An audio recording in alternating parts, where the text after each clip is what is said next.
നമസ്കാരം. രാജ്യം കാതോർത്തിരിക്കുന്ന ബീഹാർ തെരഞ്ഞെടുപ്പിൽ ഒരു മുഴം മുമ്പേ എൻ.ഡി.എ സഖ്യം. ബീഹാറിൽ എൻ.ഡി.എ സീറ്റ് വിഭജനത്തിൽ ധാരണയായതോടെയാണ് സഖ്യം തെരഞ്ഞെടുപ്പിനൊരുങ്ങുന്നത്. ബി.ജെ.പിയും ജെ.ഡി.യുവും 101 സീറ്റുകളിൽ മത്സരിക്കാനാണ് തീരുമാനം.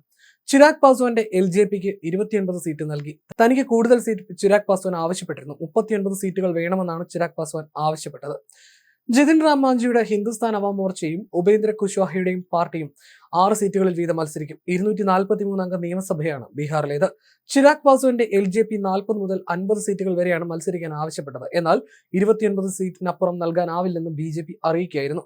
15 സീറ്റുകൾ ആവശ്യപ്പെട്ട ഹിന്ദുസ്ഥാൻ അവാം മോർച്ചയാണ് 6 സീറ്റുകളിൽ ഒതുങ്ങിയത്. ഇത്തവണ തിരഞ്ഞെടുപ്പ് തന്ത്രമൊരുക്കാൻ ധർമ്മേന്ദ്ര പ്രധാനെ നിയോഗിച്ചതിന് പിന്നിൽ ബി.ജെ.പിക്ക് കൃത്യമായ ലക്ഷ്യമുണ്ടായിരുന്നു. കഴിഞ്ഞ വർഷം നടന്ന ഹരിയാന നിയമസഭാ തെരഞ്ഞെടുപ്പിന് മേൽനോട്ടം വഹിക്കാൻ ബി.ജെ.പി നിയോഗിച്ചത് ധർമ്മേന്ദ്ര പ്രധാനെയായിരുന്നു.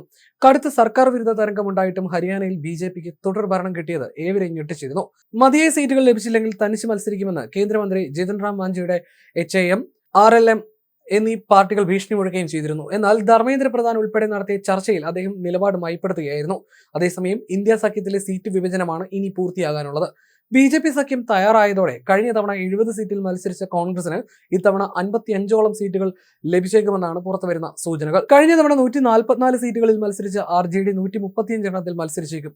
CPI-ML 30 സീറ്റ് ആവശ്യപ്പെട്ടിട്ടുണ്ട്. CPI 24 സീറ്റും CPM 11 സീറ്റുമാണ് ആവശ്യപ്പെട്ടിരിക്കുന്നത്. വികാസ് മെയിൽ ഇൻസാൻ പാർട്ടിയുടെ മുകേഷ് സഹാനി ഇടഞ്ഞു നിൽക്കുന്നതും ഇന്ത്യ സഖ്യത്തിന് തലവേദനയാണ്. അദ്ദേഹത്തെ അനുനയിപ്പിക്കാൻ RJD നേതാവ് തേജസ്വി യാദവ് നേരിട്ട് ചർച്ച നടത്തുന്നതായിട്ടാണ് അറിയുന്നത്.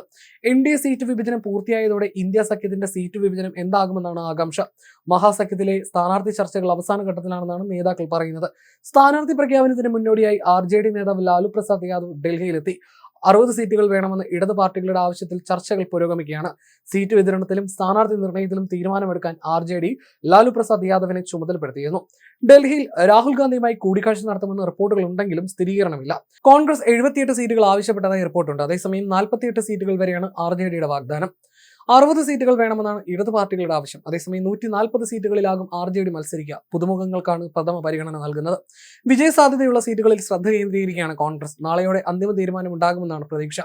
അതേസമയം ഇന്ത്യ സഖ്യത്തിൽ സംസ്ഥാനത്ത് ഏറ്റവും കൂടുതൽ ജനപിന്തുണയുള്ള നേതാവായി തേജസ്വി യാദവിനെയാണ് ഇന്ത്യ സഖ്യത്തിലെ കോൺഗ്രസ് ഒഴികെയുള്ള മറ്റു പാർട്ടികൾ കാണുന്നത്. നിലവിൽ സംസ്ഥാനം ഭരിക്കുന്ന നിതീഷ് കുമാറിന് ശക്തമായ വെല്ലുവിളി ഉയർത്താൻ തേജസ്വിക്ക് കഴിയുമെന്നാണ് ഭൂരിഭാഗത്തിന്റെ വിലയിരുത്തൽ. RJDയും കോൺഗ്രസുമാണ് ഇന്ത്യ സഖ്യത്തിലെ പ്രധാന പാർട്ടികൾ. എന്നാൽ തേജസ്വിയെ മുഖ്യമന്ത്രി സ്ഥാനത്തേക്ക് ഉയർത്തിക്കാട്ടാൻ കോൺഗ്രസ് ഇതുവരെ തയ്യാറായിട്ടില്ല. ഇതുമായി ബന്ധപ്പെട്ട മാധ്യമപ്രവർത്തകരുടെ ചോദ്യത്തിൽ നിന്ന് രാഹുൽ ഗാന്ധി ഒഴിഞ്ഞുമാറുകയായിരുന്നു ചെയ്തത്. അതേസമയം മഹാസഖ്യത്തിൽ കൂടുതൽ സീറ്റുകളിൽ മത്സരിക്കാനുള്ള RJD നീക്കമാണ് കോൺഗ്രസിനെയും മറ്റിടത് പാർട്ടികളെയും ചൊടിപ്പിച്ചത്.